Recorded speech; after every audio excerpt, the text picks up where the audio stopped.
Donc Marjorie Gallet, prénom non? Ouais, la nuit était courte. Donc je refais. Marjorie Gallet, domaine Roc des Anges, Roussillon.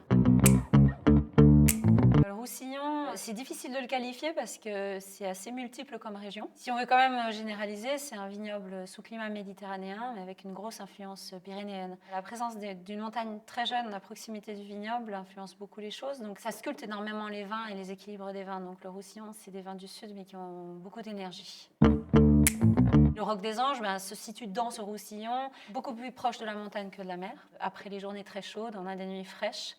Et ça, on sait que la vigne adore parce qu'elle se repose. Et pour les équilibres des vins aussi, c'est chouette. Le Roc des Anges, il est né il y a 22 ans maintenant. On l'a créé avec Stéphane, mon mari. Les choses se sont faites assez lentement. Voilà, c'est une création totale ex nihilo.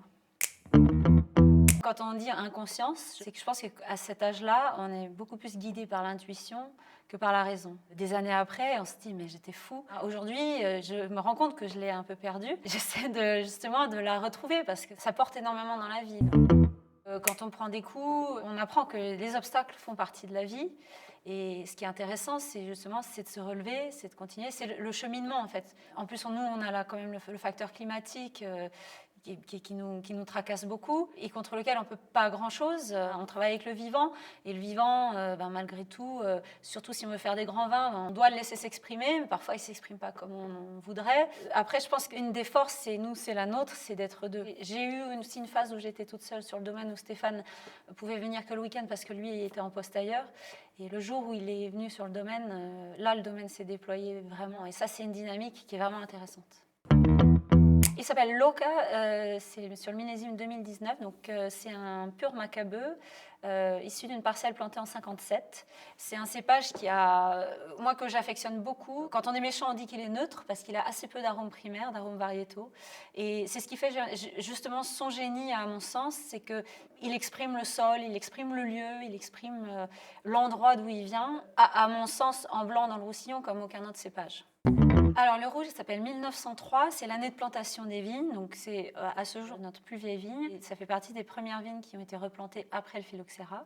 C'est un carignan, c'est un cépage qui a un profil de bouche plutôt vertical.